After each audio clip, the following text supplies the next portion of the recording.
Hey friends, Seeking Our Spirit is back with another great episode for you. I sat down with a new friend, David Arms, who is a energy worker. You can find him at That Energy Guy on Facebook or on social media in general. We had a great chat. It was very interesting. Learned a lot of things and shared a lot of things. So hope you guys enjoy that. As always, if you want to come on the show or if you're interested in spiritual direction, contact me at seekingourspirit@gmail.com. I appreciate all the likes and the support and helping me keep it going. So appreciate all of you. Enjoy. All right, well, let's just sort of officially, we're rolling. And so again, David, I appreciate you taking the time to journey with me on this project and this sort of passion project that I have, taking a chance on someone you don't know. So why don't you actually, both for me and anybody who listens to the show, just take a moment and just sort of give us a brief biography. I mean, who are you? Where are you from? What you do? All that stuff. All right. I'm David Arms. I was raised in Rogersville. Been here most of my life, or at least really close by. I was raised in a Baptist family, and mom and dad are still hardcore. Dad was a deacon in the church, numerous different connections he had going on there. He tried doing that deacon thing without the title because he didn't want recognition. Yeah. And, that lasted for a pretty good while. They finally pushed him into becoming a deacon. So anyway, that's kind of where the family's at. Uh-huh. I dropped out of church somewhere about 17 because it never did click for me. So I've still got all the stuff in the background, the understanding of what they teach and how they see it, basically. Mm-hmm. But at some point, I kind of got away from it and just started trying to be a good guy. So Mm-hmm. I've spent most of my life helping people do different things. I'm a mechanic by trade, along with a machinist. I've got a lot of electronics and electricity in my background. So pretty much a jack of all trades. There's not a whole lot that I don't step into that I don't enjoy and just do really good at it. Yeah. But I dropped out of the corporate world, or we'll call it corporate, the industrial world. I was in maintenance for, 25 years or something. But anyway, I ended up stepping out of that and kind of went out on my own with a buddy. And of course, that kind of failed because I was doing it by myself more so. It's supposed to have been a partnership. So once that failed, it's like I was battling with migraines on a level. I mean, it's crazy. Every 3 or 4 days, I had a migraine Wow. if I can get past it. Mm-hmm. If I go get a chiropractic adjustment, they adjust that very top joint in my neck properly, my migraine would go away. But 3 or 4 days later, I've got it again. Huh. So anyway, some friends of mine hit me up one day. They're like, "We've heard about this guy. We think you need to meet him." So he's a chiropractor that did energy work. And I didn't dismiss it. I didn't really entertain it, but I didn't dismiss it. Mm-hmm. One day they called me and said, you need to close and lock the doors, turn out the lights. We'll be in the parking lot in 5 minutes to pick you up. And I'm like, okay, well, you don't normally do me that way.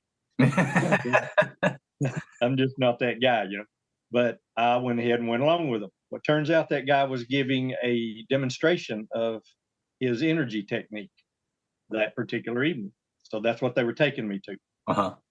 So we get over there, and I'm going into my 4th day with all this stiffness and whatnot going on in my neck, and going to be a pretty bad migraine tomorrow. And he actually used me as show and tell. He put me up on the table, and he held a couple contact points, had me think about a couple different emotions, and look a certain way, breathe a certain way. And there wasn't much to it really, but about 2 minutes time, he had me sit up and he slapped me on the back, said, "You should feel much better, my friend." And I turned my head, and there wasn't an ounce of restriction whatsoever. And I was so locked up, I couldn't hardly turn it when I got in the door. Huh. So, yeah, I'm sitting back looking at this and going, whoa, what was that? Yeah. I'm a mechanical guy.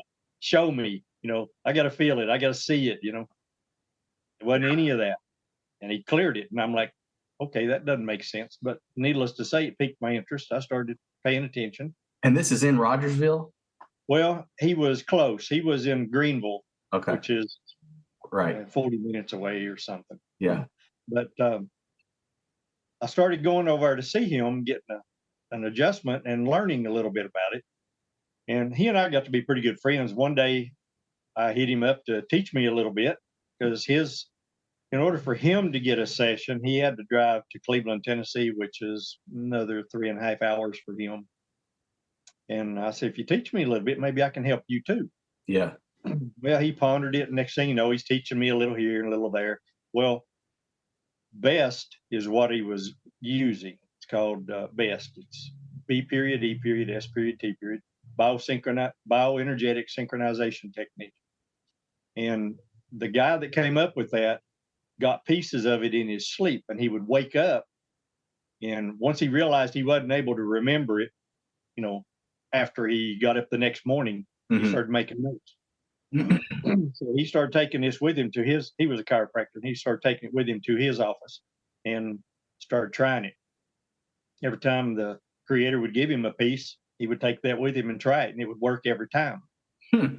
So this guy had been if you go, I think his story's on his website, but I'm not sure. But basically, he was doing chiropractic and got fed up with the whole concept of maybe 80% of his clients saw improvement, fixed maybe 60%, that kind of thing. Yeah. And he just told God, he said, I'm done. Show me something that actually works, or I just quit. There's no need in me being here doing this. Yeah. And of course, he was going a little overboard, but still, that's when he started getting those pieces. And every single one of them that he got, every single one that he got worked every time he used it. Yeah. Not just on certain people. So really like divine inspiration, kind of. I mean, just a message. Exactly. Wow. Exactly. So he thought, because he was a chiropractor, licensed, all that, people kind of get hung up in titles and stuff, but he thought that it needed to stay inside the professional realm. Yeah. Well, God gave it to him, not some physician or some head of a hospital or whatever. But he finally opened the doors up after I started getting interested in it and learning about them and stuff. He actually opened the door up to the layman. And I just happened to be at an event they were putting on the time they opened that door. Yeah. Wow. So it's like divine inspiration right there, or intervention, however you want to view that one. Yeah, sure. I signed up and I took basic BEST, which is really basic. Yeah. But when I came back from that, I started playing with it, utilizing it, understanding the power in it, just couldn't quite grasp it. And I was working on a guy one time, his father had committed suicide, and he was just having a tough time. And I got in his energy, and I was trying to see what I could do to help him. Well, of course, I was trying to figure it out. Well, I'm sitting there just kind of dumbfounded because I'm not really getting a good answer, which I do get answers when I use this process. And at some random point, I hear this female voice over my left shoulder, loud and clear. She said, "There's a better way." I looked around and there's nobody here. Yeah. He and I were the only two in the house. So I went back. I'm being the logical guy I am. I'm like, okay, what could that have been? There's only one variable in this environment, and that was me being in his energy. So back in his energy, and I asked, I said, "Was that you?" And I got a big yes. And I'm like, "If you can do that, let's see what else you can do. Lead me on." And it has been crazy cool ever since. Wow. Wow. That is really cool. So, okay. So I've already got all these questions, but just for the sake of sort of the routine of the show, I want to put a pin in sort of the actual work you do and the experiences that you've had through that work. And I want you to walk us a little bit through what I would call like your spiritual timeline. So like, and maybe you would say you already did. I mean, you talked about your church relationship, but like, as a child or a young adult or whatever, would you name times in your life that you would call spiritual experiences, or that you felt close with God or creator or whatever category we want to use there? Like, would you say you had a spiritual life already? No. Okay. So like nothing until that moment. Basically. Now, my sister asked me one time, a little before this, I was dealing with the headaches and whatnot, and we were just talking about things in general. Now, she was raised like I was, except she went head on into the Baptist stuff. Yeah. So she asked me one day, she said, well, you believe in God, don't you? And I stopped and thought about it a moment. And I said, well, not in the way I've been taught God is, but I believe there's something, because everything fits, or it's too perfect, Yeah. For every positive, there's a negative. And I mean, everything just sort of works together. So there has to be something orchestrating all this. Mm-hmm. But until I got into this, and I was actually talking to a friend of mine, and she had said something about the spiritual stuff. And I said, well, I'm not spiritual. And she said, whoa, whoa, whoa, what you're doing is nothing but spiritual. I said, I Right. hadn't even connected those dots. I was just doing. Wow, that's so interesting. Yeah. So So then literally, like, so that's fascinating to me. So like you would say you didn't have a spiritual life or a relationship with God, creator, source, whatever, up until that moment. And then, wow, that's fascinating. So like, and then you, like you just finished saying, you didn't even associate that work with spirituality until it was pointed out. Right. And so do you look at that different now since that conversation?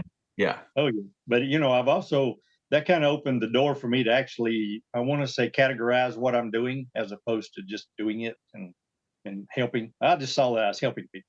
I really didn't connect the dots as to a category to put it in. Like almost in that kind of mechanical, I'm sorry, I don't mean to cut you off. It's okay.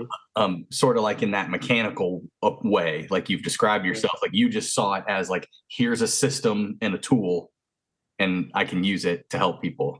Yeah. The only piece I'll give you, this is similar to, I guess the concept is kind of similar to kinesiology. Mm-hmm. So if you know anything about kinesiology, muscle testing and that kind of thing, the thing is that we work through the feet with best. Mm-hmm. And that sounds kind of funny, but it's not really working through the feet. That's just what it looks like. Mm-hmm. You'll be at somebody's feet and be asking questions, and it goes from in your head into your energy, into their energy, and comes back physical leg length shifts. So you don't even feel the shift if I'm working on you. All you feel is me moving your ankles, because you have to kind of lift the weight off just a little bit. Let's say you're sitting in a reclined position and your legs are laying on the end of the recliner. Uh-huh. If I pick your feet up, I let the natural movement happen, as opposed to you having to fight that friction against the recliner. So it happens easier. And sometimes it's so minute, you need to let that pressure off in order to see the movement. So that gives me yes and no's. Let's say the leg length let's say the left leg goes short. When I ask, show me a yes. Mm-hmm. You can view it that either the left leg went short or the right leg went long, but either way, it changes the length compared to each other. And then you go back and ask for a no, and it goes back to normal, usually for me. But anyway, that was my starting point.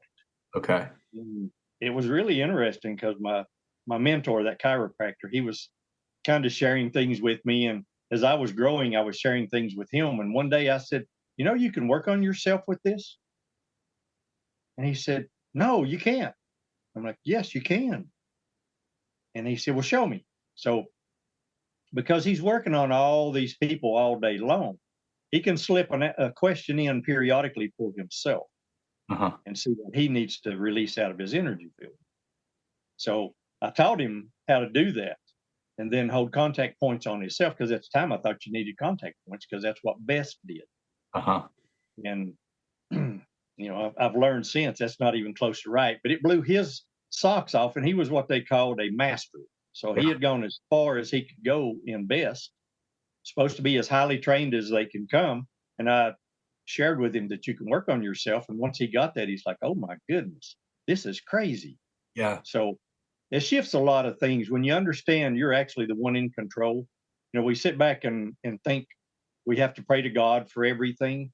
Well, I guess my raising was a literal prayer. You sit down and you say something, and you don't ever hear anything back. We never got any explanation of, well, if you just kind of pay attention, you'll see little hints, little subtle signs to let you know, Right. The church didn't teach that. Right. No, or at least I didn't get that. Maybe I was out that day, who knows?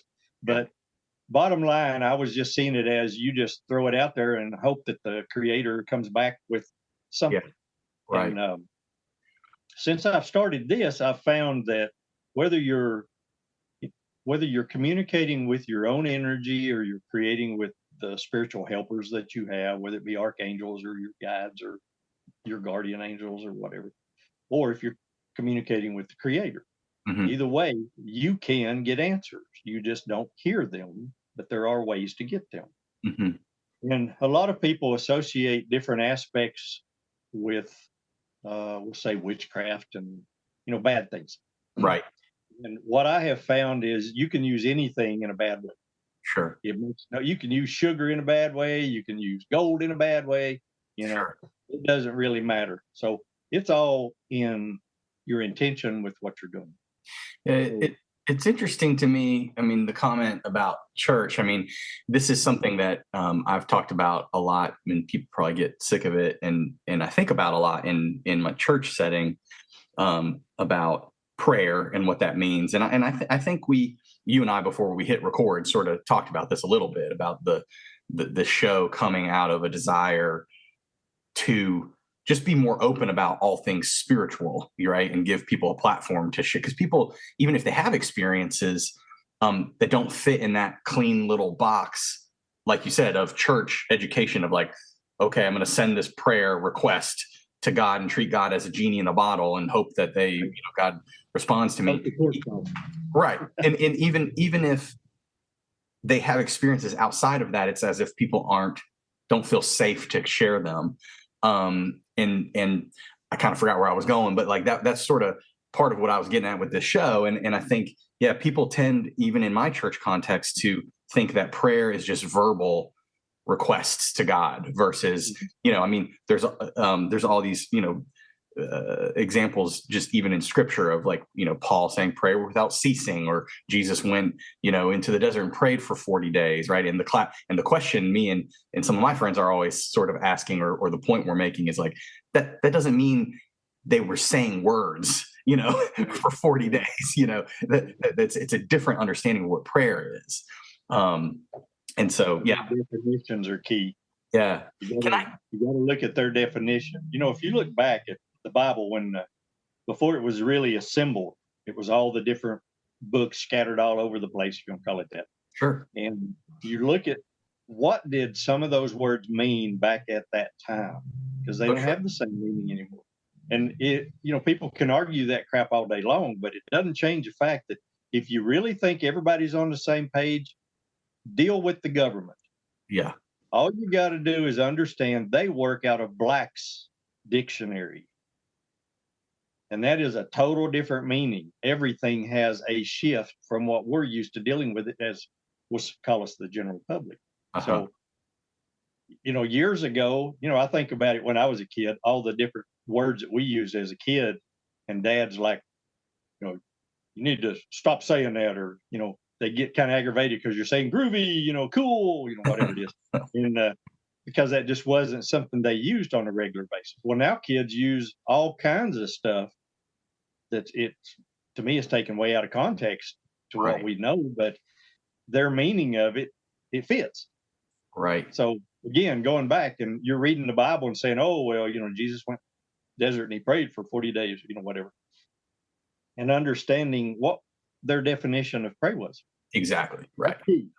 Well, and I'm a believer that I'm pretty sure. So in my seminary education, the first thing they make you do is you have to pick either Hebrew or Greek, and you basically do like a mini semester of just hyper focus on biblical language. And part of the reason I think they do that is because when you learn those languages, it's sort of to weed people out, I would say, because when you start to learn those biblical languages, to your point, it's made very clear to you that how we typically understand this scripture is not the way it needs to be understood. Because when you see it through the lens of biblical Greek or Hebrew, the punctuation, the spaces between words, the multiple possibilities of meanings, all of that stuff, if you don't have a pretty solid kind of relationship with God or a solid faith, that could really be a stumbling block for you. Because if you're one of those people that hang your hat on like, this is the word of God and that's it, and it can't be changed or whatever, learning biblical language is going to mess you up. Yeah. Well, even looking at the Bible that we used at church, it was the King James version. Right. When you say that term, Mm. I automatically stop and go, wait a minute. So King James had his own version. 100%. There's a whole lot there to know, but my sister was telling me that when she was in school, she had to do that, whatever that thesis or something, where you had to write I don't know, however many pages. I didn't have to do that. Sure, like a senior thesis or something. Yeah. Yeah. And my year, I think my graduation year was the first one that didn't have to do that. Uh-huh. So I don't really have a connection with that. But she was telling me that she did it on King James. Oh, okay. He went in and did the history on King James and came back and shared information. And it's like, one of the things that I understand about that whole thing was he changed part of it so that he could get a divorce. And you go, what? Whatever it was, it doesn't matter if he changed it so he could do something that he couldn't do under the old biblical text. Yeah. I don't know. That definitely King Henry did some of that, but I'm curious before I forget this question. So when you were giving me that history of your journey with the energy work and the chiropractor that taught you, were you saying that that's the guy where it started or no? That's actually the starting point of me understanding that energy was actually real in that form. But the story about the guy getting it in a vision, that's not the same guy. No, the guy that taught him. Okay. He was a chiropractor, actually, Dr. M.T. Mortar Jr. If you look him up on the internet. He was a well-known chiropractor in his area. Yeah. And that just started happening to him because he just got fed. It's kind of like people nowadays are getting fed up with the medical system, or they're getting fed up with religion, or, because it's not supplying everything they want. Yeah. So, and, I applaud you for doing what you're doing, because you're actually opening people, I want to say opening doors for them to understand that God's not in a box. Yeah. Right. The Creator is everywhere in everything. Right. Exactly. Do you think that the originator of this work of Best, do you think he would have called it spiritual since he received it sort of? Yeah. Okay. He was on that page. Okay. It was really interesting to talk to him. I'm thinking, don't quote me for sure, but I'm thinking he had a religious background already. Mm-hmm. And then, because he talks a lot about God, about being moral, all these pieces and parts of, I want to say highly religious man, but he also understood that this didn't fall in the category of religion or under the roof of the church. Right. So he was kind of stepping outside the box, but he would constantly go back and connect dots for you to help you understand this is God. This is what it's about. Mm-hmm. So, he got those pieces, and he just thought he dreamed, on his own and came up with it. And then he started connecting the pieces. But once you start making that, what I was talking about, working through the feet, once you start making that connection, you feel it. You can feel there's way more going on here than just the five senses that you have and reality, or 3D reality. So it's kind of obvious to you that you're playing in the spiritual realm. The key in my mind is, where's your heart? Yeah. So if you don't have your heart in the right place, you could be pulled down a lot of, we'll call it wicked avenues or whatever. Yeah.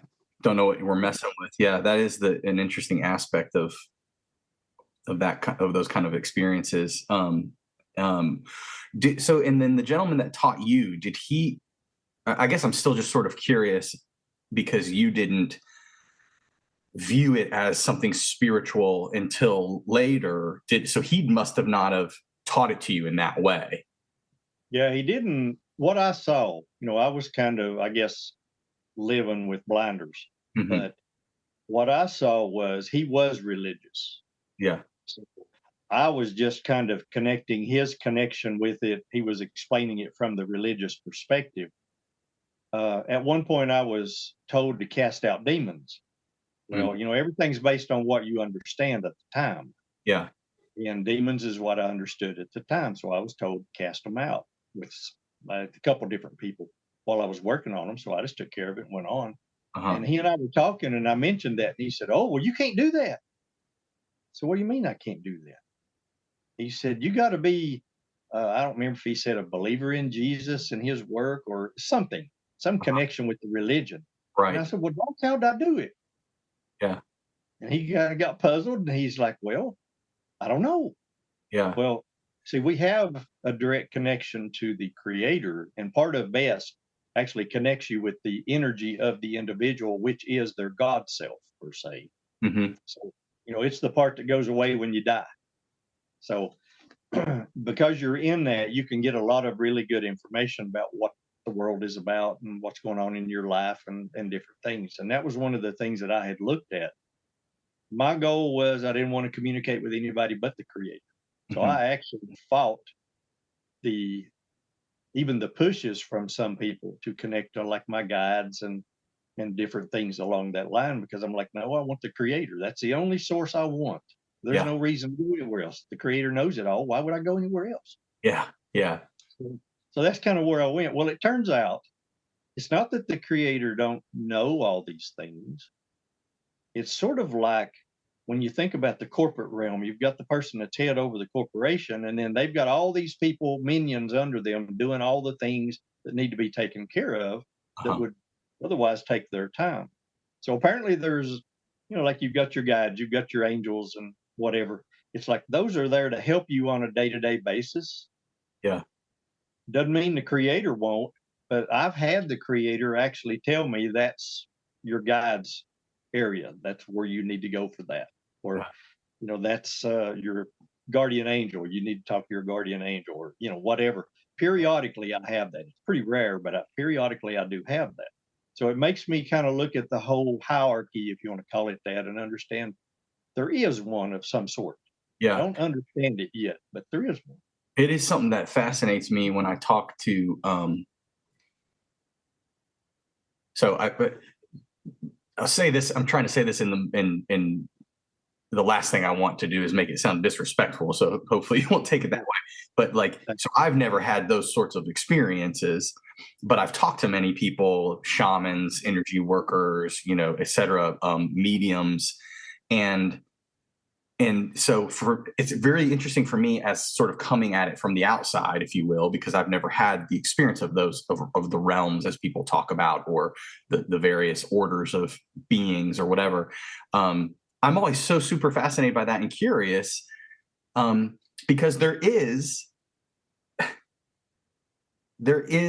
a similarity or a thread that runs between all these conversations I've had with people when they talk about angels or guides or whatever. And so again, if I'm looking at it from like a skeptical sort of perspective, I sort of go, okay, well, either this is just real and all of these people who experience these things for whatever reason that they experience them are experiencing the same thing universally, or there's like a culture and a language that gets developed among people who do this sort of work.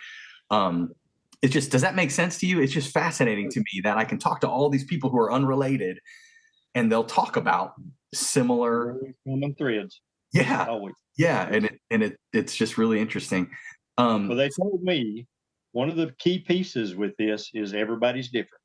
Mm-hmm. So all of our perspectives are skewed just a little bit from everybody else's.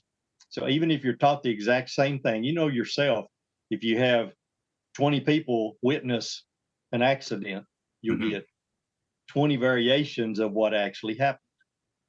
Right. There'll be common threads in it, but there'll be variations. So it's the same way with spiritual stuff. But what I'm always told is people approach it from where they are. So wherever your belief is at that point, and you can sit back and say you don't have a belief, which is always crap. Right. There's always a belief. You can't do anything in this realm without beliefs. Right. And I've witnessed that as well. I've witnessed, folks who, again, were shamans or were, people working in those areas that, for example, one was very influenced by their Baptist upbringing and came from that perspective, whereas another one had zero upbringing, but still, to your point, had a belief system that they were exposed to in some way, shape, or form. Okay, so I got two things rolling around in my head here. One is, maybe just to share, I had a similar experience. It sounds like to you that you named a moment ago. Well, I was exposed to Reiki at a pretty young age, sometime in high school, and I found that interesting because I ended up, just like with Best, when you're taught this, you're taught a system or a method. Like, right, there are rules. You have to do it this way. And I guess I'm just identifying with what you said in a couple stories where you were like, well, hold on, I don't know. I did it this other way, and I sort of found that with Reiki too. Maybe just being a rebellious teenager, I found myself saying, well, I don't want to do it that way.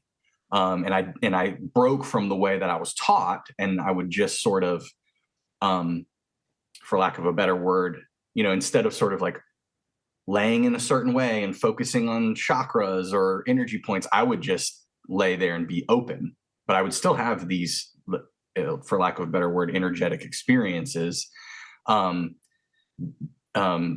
So I find that interesting, just as a comparative experience. And then also, you named something else that I experienced in messing with that stuff as a young teenager and being kind of rebellious with stuff like that. I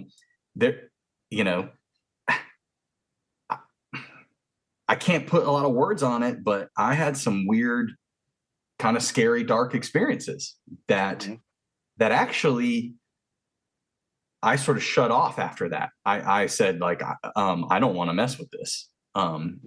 Because whatever I felt was not good. And I know people listening to this will think that's super weird, but that's all I can say. I would lay down, I would do meditation, and I would do a form of Reiki. Like I said, I just sort of developed my own form, and I had some kind of freaky, scary, I can only describe it as the darkest, coldest experience I've ever had. And after that, I was like, I'm good. I'll just, hey, God, you tell me what you want me to do. And that's, so. Well, I actually had a lady do Reiki on me. One of the most beautiful women I have ever laid my eyes on. Beautiful inside and out, minus her ego. She had a little too much ego going on. But she did Reiki on me, and I have never been so cold in my life. Oh, wow. I was cold to the bone. Which is weird, because like when I've done Reiki, someone did Reiki on me, and when I was first learning that, it was completely the opposite. It was the most warm. It was I could feel a fire in my palms, and I was it was this very warm, comforting feeling. So what was the difference, you think? Well, right, exactly, to your point, right? So where I come from, the work that I do, the understanding I have, if you keep things really super simple, let's say there's no such thing as past lives, there's no such thing as your mom giving you anything while she carried you. So when she has you, when she births you, you're a totally clean slate. So you're a God-given, totally clean slate. First thing that happened to my generation, if you weren't screaming and squalling at that point already, doctor popped you across the butt, woke you up, inflicted pain, anxiety, fear, who knows what all goes through a baby's mind. Yeah. But that started that whole process of dumping crap in your energy field. So when you understand that your aura is your roadmap to health, that's what God gave you to protect you and to guide you. So every time you have a negative experience, it imprints that energy. So think of it like bugs on a windshield. If you don't ever clean your windshield, how hard is it going to be to see, on down the road? It's going to get pretty rough. Well, the body's trying to see through all that stuff, and it has to mimic it. So the body's job is to mimic whatever negative energy you put in your energy field, so that there's something in your energy field you need to get rid of. Now, what I find when people are doing work on other people, I'll tell you this little quick story. One of the guys in my circle was at a fair, in energy worker fair. And this lady worked on him, And that evening he contacted me. He's like, "Oh my God, I don't know what's going on. I feel like I'm getting sick. I'm coming down with something. I'm hurting all over, blah, blah, blah." So it just kind of sounded like flu symptoms. I said, "Well, let's get rid of them. You don't need those." So I had him focus on each individual thing that he felt, and we cleared it. And the very last thing, he said it felt like somebody stabbing him in the back right behind his heart. So I tapped into that to see what that was. And I had an image of that lady that worked on him. Mm. And then I had this overall feeling. So, anytime you've been through an experience, you can look back and remember how you felt. Right. And anytime you have that experience or something close again, you'll have that feeling, that same feeling. So it's kind of like we don't even associate things, but like, let's say your favorite uncle shows up at a gathering. Well, as soon as you see him, you just have this warm feeling about him Mm-hmm. or your connection with him. Sometimes when I tap in and get pictures of someone or images or whatever, I can actually feel things like that and know that was their uncle, that was their cousin, that was, whatever. Well, while I was looking at her, I had this overall feeling of being jilted. So I kind of looked into that a little bit. Well, it turns out while she was working on him, he reminded her of or opened the door up for her to remember the guy that she cared a whole lot about one time that jilted her. So he stabbed her in the back, in the heart. Think about this. So that's what I had to get out. So it all stemmed, every bit of this stemmed from what she was thinking about while she was working on him. Mm. Man, So if that's the case, that's a really scary, dangerous thing to just let anybody do kind of work on you. Well, let me turn you around though before you get into the fear, because that's not where you go. What you need to understand as a human being is you're in charge of your own stuff. Mm. So, nobody can put anything on you that you can't get off. I've heard people say, "Oh, well, I got a curse from a witch doctor in Louisiana, whatever. You can't get that stuff off." Well, that's crap. They're all human. We're all human. Mm. And we're all in charge of our own existence. Nobody else is in charge of your existence. The government likes to think they do. The cops like to think they do, so on and so forth. But reality, you're the only one in charge of your existence. So from that perspective, you go into it intending for the most beneficial experience that you could possibly get, Mm-hmm. and leave it laying at that. So you don't go in and think about, because now you're going to sit back and go, "Oh my God, if I let somebody work on me, I could get their crap on me." That's not exactly true if you don't allow it. Mm. So you have spiritual dominion over yourself. So anyway, we cleared all that up, and he's like, "Oh my God, that's exactly what that was." I mean, we took him from sick at his stomach. He had that, uh, he's running a temperature, he's freezing, he had the stabbing in the back, all that stuff going on. And in about 10 minutes, it was all gone. Mm. So, I do people that have the flu the same way. More often than not, it's just a buildup of emotional stuff that you don't even realize you've got, and your body's got to process it. Some of it's got to be moved out in order for you to keep moving, keep Mm. living. So it's just a matter of getting energies off. So my goal is to put you back to that, or as close as I can get you to that perfection that you were born with. Mm-hmm. So I hope you get all those emotions off that you put on yourself, not to mention the ones other people put on you and different variables in that realm. Now, but you what? Say that again. I'm not sure if that helped you any with Oh, your no, sure. No, it's understanding. fascinating. It just gives me more and more questions is all. But Yeah, more questions than I can get to in an hour. But man. so the gentleman that taught you, does he also talk about the same things that you're talking about in terms of like hearing a voice or having someone tell, like, being in a relationship with entities, or does he talk about the energy the same way too, like you just made with the thing to think about, he was religious. Yeah. I don't remember his faith exactly, but it was real close to the Baptist beliefs. And he followed demons and angels and that kind of thing. So, so he put it into that language. Yeah, the belief is that's all there is. So everything falls in there. Well, I'll tell you right now, I can pull things off of you right, left, and sideways that if you were hung up in your religion on that realm, you would deem them demons, or Got it. whatever. But when I go in, it's just a negative energy. It really doesn't matter to me who, what, when, where, just as Right. long as we can get it out. Right. So, Right. there's a lot of things get tagged and categorized. Yeah, no, that's helpful. Yeah, that's interesting. Yeah, to me, that's like putting God in a box. Mhm. You're taking all of his creations or its creations. I don't know it's even a he. That's Sure. another thing. Sure. But the reality is you're taking all of those creations and putting them in a box and saying, oh, religion, right, this is it, or whatever. Of course. It's not even close to that. Now, so, okay, what I'm interested about in your life, because like you said, you wouldn't say you had a quote unquote spiritual life up until learning this and then realizing that it was more than just, a method. What about now? Like, is your work your spirituality, or do you have, for lack of a better term, spiritual practices or disciplines, prayer in a way, right? Your own form of that. Or is it the work? In my mind, this is my life. Mm-hmm. Okay. I don't have work. I don't have a personal life. It's just a life. And it all revolves around my connection to spirit.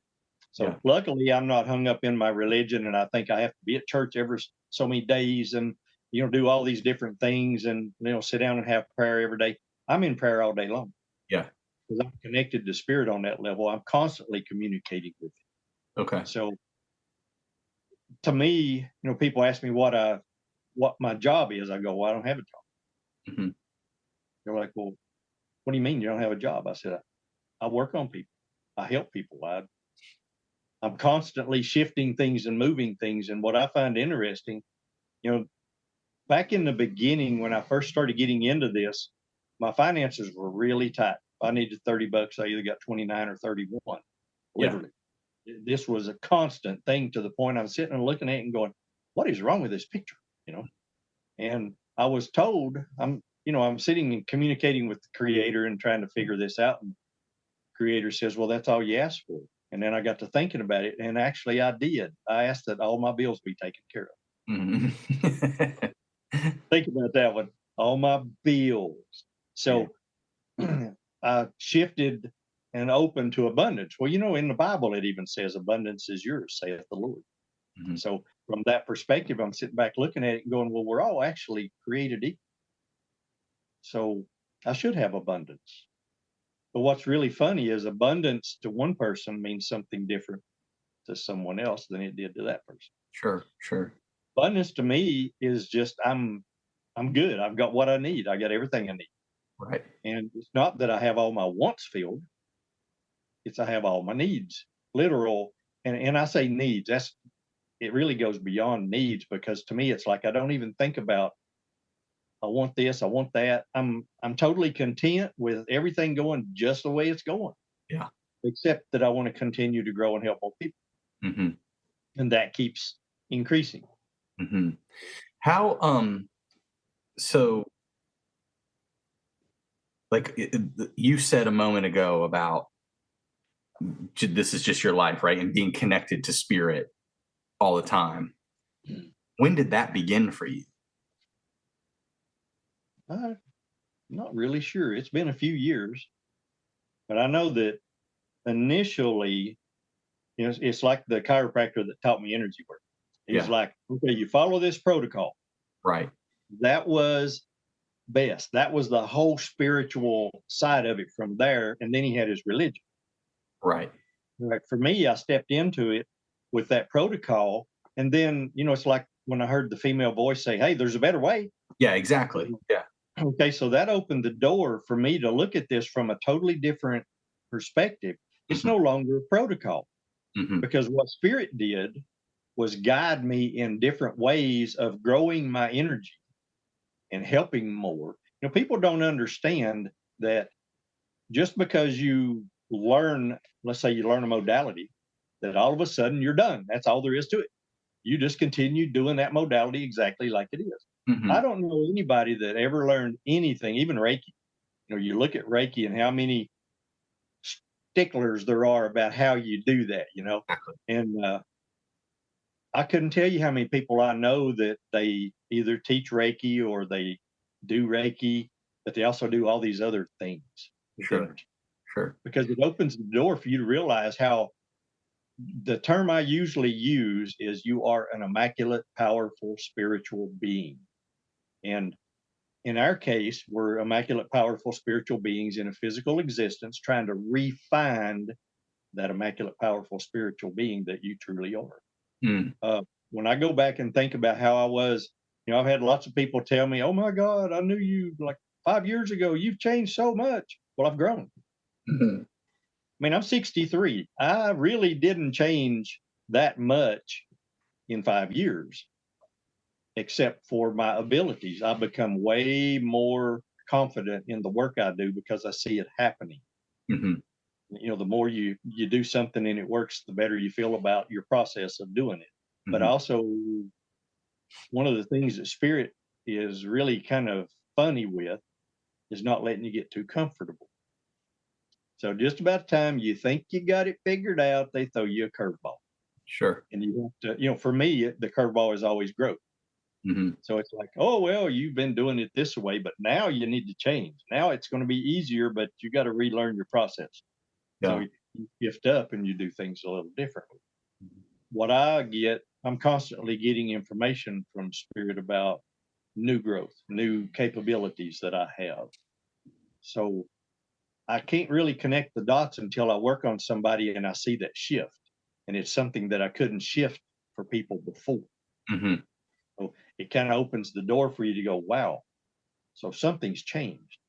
And the way I see the process, it's like, think about it in terms of a great big building, and it's been wired, but it's only been wired to one outlet. So you've got this huge breaker box, all these connections possible, but you've only got one outlet in this huge building. Well, how's that going to serve you? Right. So you're trying to use this building and you've got one outlet, and every time you turn around, you have to run a cord over there, you have to move your equipment or get something. Well, then somebody comes along and says, "Hey, we're going to give you 4 more outlets." So they add you 4 outlets. Well, that broadens your abilities, but at some point you're going to like need more. Sure. And then somebody else comes along and says, "Hey, we're going to give you another 2 outlets. We're going to give you another 4 outlets."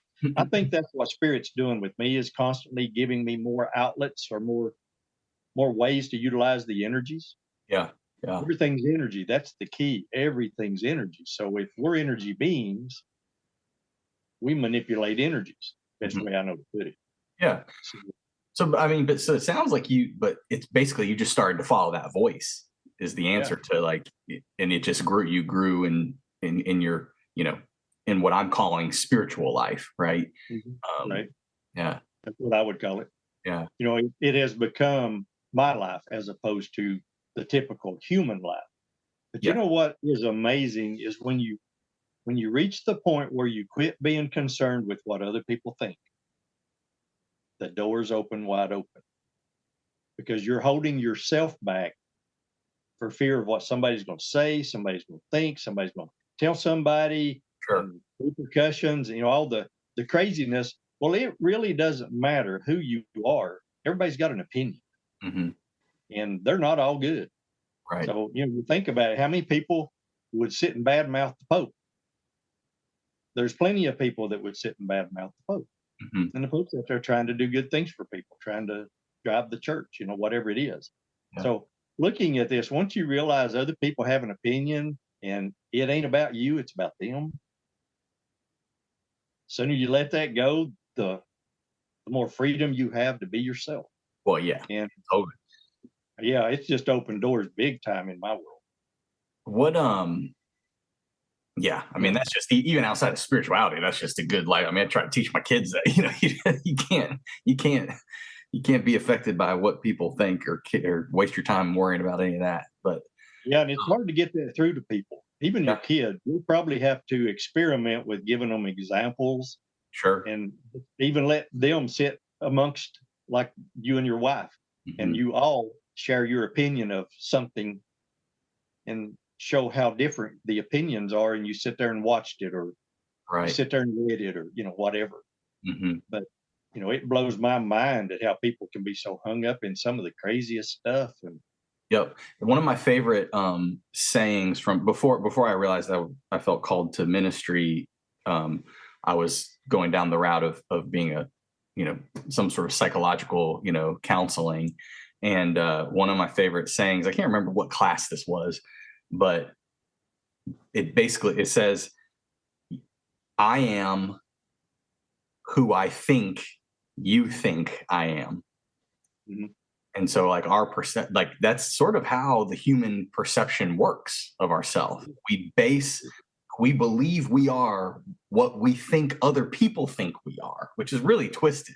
mhm. So it's very It's similar. interesting. It's Very similar. interesting to me, based on what you just said. Think about it. You go in front of your grandmother, you become that person. Hmm. You go in front of your father, you become that person. You go in front of your wife, you become that person. You go to the job place, you become that person. Right. And it's like we don't even stick with who we are. Well, and what's crazy about that is they may not actually think of you that way. It's just Exactly. you think they think of you. Mhm. Exactly. Yeah. So tell me about, and I'm being respectful of your time here. Can anyone learn and do what you do? I mean, Well, I I guess teach. Let me take you to the only way I know to explain. yeah. I took basic best, Mhm. and it did not teach me what I'm doing. Not at all. That's what I'm getting at. Yeah. When I heard that voice say, "There's a better way," the doors opened wide open right after that. Hmm. But what it did is it helped me understand that you don't have to follow that protocol Hmm. to make it rock. So what I've done is I've started teaching basically what I'm told to teach, which is how I would take somebody. Let's say I was going to work with you and help you get somewhat to where I'm at. So you're not supposed to be me. Right. So I can't teach you to be me. I can teach you what Spirit says you're supposed to learn to help you get where you're supposed to be. Yeah. So I've got like 7 levels now that I teach, and starts with the basics. I give you way more in the basics than I got when I took basic best. And I got where I'm at taking basic best. So realistically, I give you more in level 1 than I got. So Yeah. you have every opportunity to get where I got if you just take level 1. And the only real focus with level 1 is to teach you how to connect with spirit and get information. Hmm. So that training to me is crucial to get you on board. The thing is that I cover so many different things in it because as I'm experiencing, like let's say I'm doing a session on you and we're coming up on new stuff for me, I make notes so that I can go back and say, oh, well, this was going on with this person or that person or whatever. And when I go to teach the next class, I'll look at that and ask Spirit what part of that should be included in the next class. Hmm. And should I just give an update to those who have already had certain levels, and include this in it? However that works. So far, I've not had to do any real updates as much as, well, that opened the door for the next level. Because what I find is the more powerful you become in spirit, the tougher the people are to help that come to you for help. Mm. Not all of them, but you get the tougher cases when you're ready for them. Yeah. So it's almost like when the student is ready, the teacher will appear kind of thing. Hmm. So if you wanted to grow in this work, my gut says if you don't learn how to do anything but how to use a pendulum or how to use, I mean, there's 100 different, there's more than 100 probably, different ways of getting answers from spirit. One of the very simplest ways is what we call the body pendulum. So you stand up, put your legs, your feet shoulder width apart, break your knees just a little bit so you're not stiff legged. Feel yourself standing there balancing as if you were a kid on a route or a railroad track or something. Feel yourself balancing on this and ask your body to show you what a yes looks like. And then pay attention to which way you fall. More likely you'll fall forward. Automatically just kind of lose your balance and go forward. Then you go back and do the exact same thing and ask, what's a no look like? Should take you the opposite direction.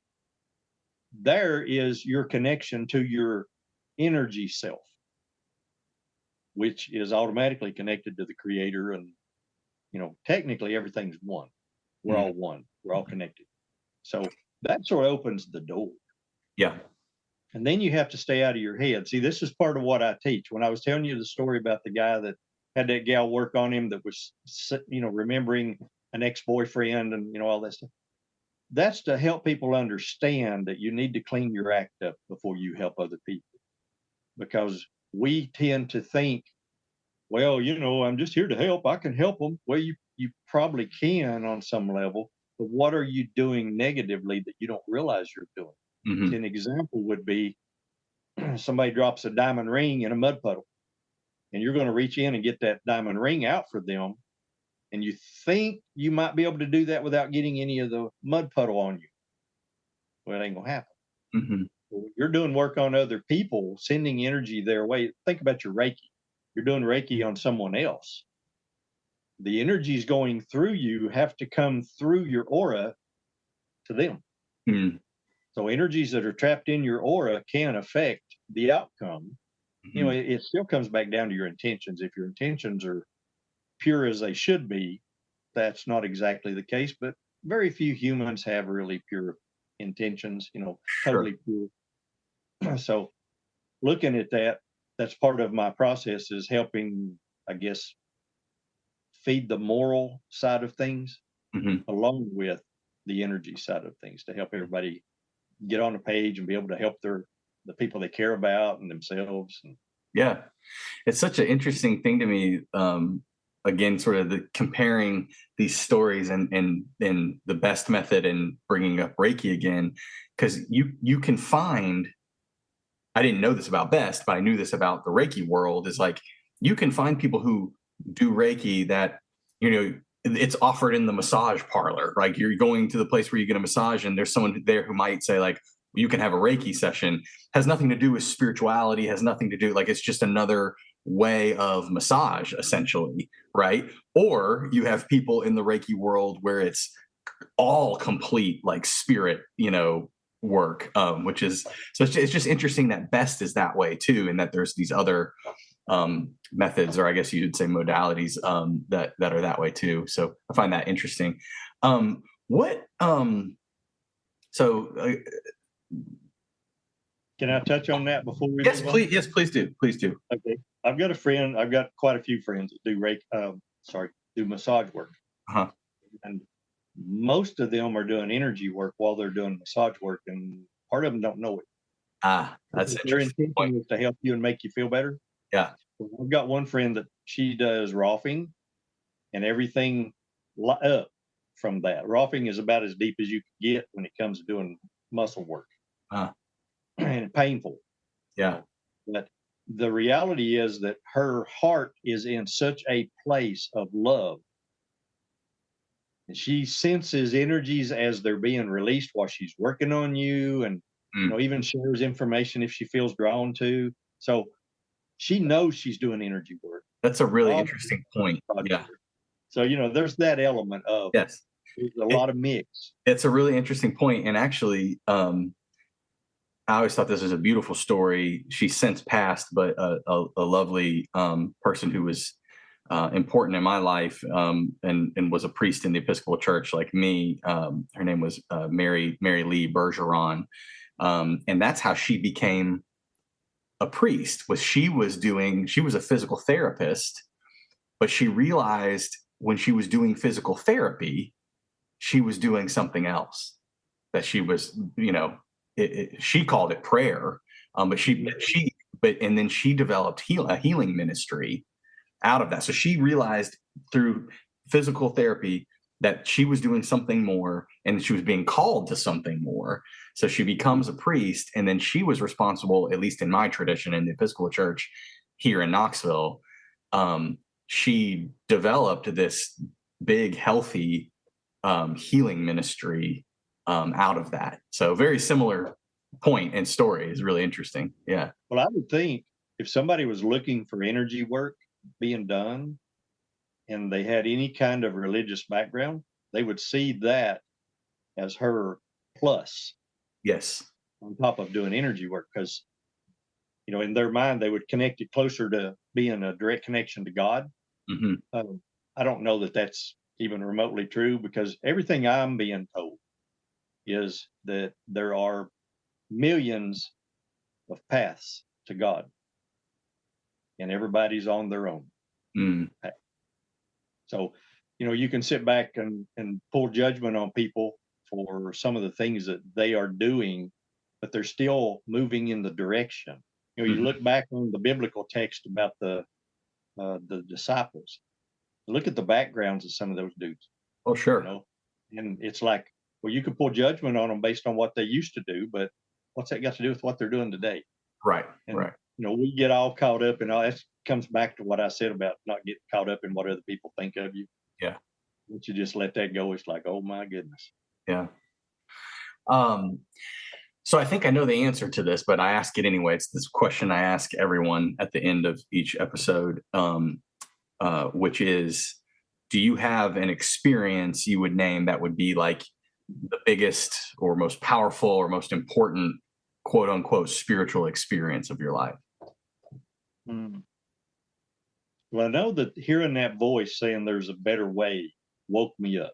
Right. It literally shook the cupboards and everything fell out, kind of thing. That's what I was thinking.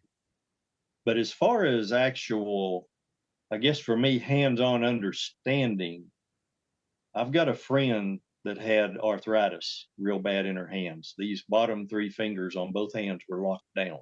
Mm-hmm. One of the joints moved. I don't remember which, but one of them would move, but the others were locked down tight. And she's doing janitorial work.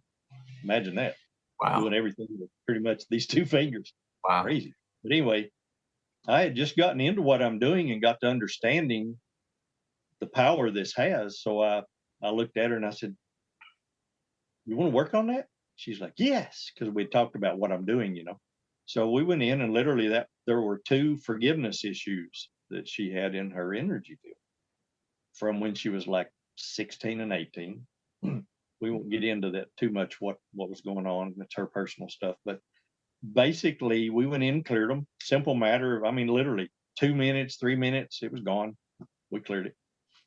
And her physical didn't change. But I talked to her like the next day, and all I was aware of was these hands. Right. But we'd released 2 different forgiveness issues, lack of forgiveness issues. And I asked her the next day or the day after, I guess it was probably the day after that. But anyway, I said, just out of curiosity, how's your arthritis? Well, I was thinking hands. Right. She said, honey, let me tell you. Well, she drove a little Honda Civic, 4-door Honda Civic. She had to literally fall in it, climb out of it. And she was out of shape. She had me by 9 years. She was about the age I am now when I did that. So mid-60s, early 60s. And she said, I went and paid my bills today. And her car, the electric window quit working on the driver's side. Now, I didn't know this, but she had went and paid 3 different bills at 3 different locations, had to get in and out of the car at each one plus home. She said, no pain whatsoever. And I went, okay, well, I didn't know that was even part of the equation. Yeah. But we cleared that in 2 days' time. That's gone. Now, I don't know. It might have been gone the next day. Mm-hmm. But then about a month and a half later, her hands were still the same that next few days, whenever it was. But a month and a half or so later, I just happened to be driving by her place, and she was outside talking to the mail lady. And I thought, well, I'll swing by and say, hey. She's 35, 40 minutes away from me. And I just happened to be down there, happened to be by her house. That was a cut through to go to the other end of town. And I swung down there, and I'm watching her. She's standing there talking to the mail lady and using her hands. She's one of those that uses her hands a lot while she's talking. Yeah. And those fingers were just going and going, And I walked over to her and I said, check your hands out. And she said, I know, ain't it great? She still had one finger locked down. Yeah. But the rest of them were up moving, doing normal. Huh. I said, what's up with that? And she's like, I don't know. I said, you want to find out? She's like, sure. That was a forgiveness issue with an uncle. Now all of her fingers are up. That woke me up. I'm sitting back going, oh my goodness. Can you imagine what that would have all turned into in another 10 years? I mean, she'd probably been kind of like this, and who knows? Mm-hmm. But the fact that we got that that energy out of our energy field. The Bible even talks about judge not lest you be judged. Well, yeah, but it's also, I mean, so much of what I deal with in the church, right, I mean, it's interesting because it's the same story and same theme. It's just you're experiencing it in the ways you're describing. I see these all throughout the work that I do with people where many people can't even truly feel they have a relationship with God because they can't wrap their head around that a God could love them because they're carrying this guilt and this, stuff. I mean, so much of what is taught is about forgiven. You are forgiven, forgive others. Right. And it's just, people don't realize that there are, that other things, like perhaps our physical being, is affected by carrying those emotions and not letting go. I think one of the biggest pieces for people to grasp is understanding that the Creator is living what I'd call vicariously through us. So it's living and experiencing everything we experience as we experience it. So to sit back and say, you're not worthy, or you are worthy, or whatever, it's all about the Creator getting that experience. The problem is we're not taught how to sense that something's in our energy field and that we need to go back and look at it and reevaluate it and figure out what we did wrong in our thinking about it and let it go. Because it's never really about the Creator forgiving us. Everything that I've been given is what has been set into motion. Is there has to be what I call a witness. So in other words, if you're going to release your own stuff, you have to witness that you released it. So you have to be involved in it, know you released it. If I'm going to release it, all I've got to do is basically, I see that it's there. I tell you, let's release this, and we release it, and I've just witnessed it. So it's like somebody has to be responsible. It's probably the best word I know to put it. Somebody has to be responsible for having allowed that to be released. And it's not any kind of real responsibility as much as just an awareness that it was there. For me, when I'm working on people, a lot of it is to help me understand how they got where they got with the stuff they're dealing with. And that helps me help other people. So it's all just a continual growing process. And I try to teach while I'm doing sessions. I won't pull something out and say, well, that's gone. You don't even have to think about it anymore. I say, well, you remember when you had this problem with your Uncle John and, this happened, and how'd that make you feel? When you go, oh, yeah. Then we release that. How do you feel about it now? It's the same mechanics at play with confession, in the church, right? Like I can sit there and proclaim the forgiveness of people, which in our tradition is done. We do both. We do it communally, but you can also do confession with an Episcopal priest the way you would a Catholic priest. And so I can proclaim that forgiveness, because my job is just to proclaim the fact that God forgives you. Like, I'm not forgiving you, right? I'm giving you that message, that this is the message. But that doesn't work. It doesn't mean anything if they aren't conscious of and bringing forward, if they're not doing the work to even know that there's something that they're holding on to that needs to be given over or forgiven. Right. So it's sort of an analogy of the same thing you're saying. Like, there has to be work done or witness of it. Right. And I think the same thing is at play there with, like, that's why the classic image of someone going to the Catholic confessional booth, that's why that works. Right. Someone's sitting there and they're giving this thing over to someone else. Right. Well, now when I do it, I don't bring God into the picture. As far as talking to them about it, that's not really the deal. We're helping them understand in their human experience, they handled this wrong. Sure. So I get it. Yeah. Yeah. Well, it's really simple to me to just, because I can explain it to them, but also release things out of their energy field that allows them to do the forgiveness. So that's what people don't understand, is a whole lot of the piece of forgiveness is letting go of the emotional stuff that was involved in it. And then you can do the forgiveness because it don't matter anyway, because you don't have that emotional connection. That makes sense in your world, but when I No, sit down with somebody, if they're having something that's really hard to let go of, we go through and we release other emotions that are trapped in their energy field that are swaying them in the direction of I need to hang on to this, Yeah. And Yeah. they're like, well, it doesn't matter anymore. I'm like, right, didn't matter to start with, but you thought it did because of all the emotional stuff you attached to it. Mhm. Yeah. But yeah, cool No, stuff. I hear that, and I'm not even meaning to hang on to that term forgiveness. I just mean, even when someone comes for pastoral counseling, say it's not even it's them processing and working through and being able to name it where the power lies. That's when they're able to be free of stuff. Right. But what let's see, Dave, anything else you want to name for folks today or point out or share with us? I don't want to take your whole morning. Yeah, well, I've got a session here in about 10 minutes. Okay. Yeah. In general, if they wanted to contact me, they can. Yeah, I was going to say, please tell folks. Mm-hmm. I'm on Facebook as That Energy Guy. Okay. I've got a website called That Energy Guy. Okay. And the reason I'm called That Energy Guy is there were some people trying to share information, and somebody was trying to explain who I was to a person that knew me. Yeah. But they didn't know my name. Yeah. And they finally come out and said, That Energy Guy. Yeah, that's funny. That gal let me know. And it's like every time she'd text me, she said, hey, That Energy Guy. So it's just cool. So if folks want to learn more or to get some work done, work with you, then they would contact That Energy Guy on Facebook, or they can just Google your website. Yep. Okay, cool.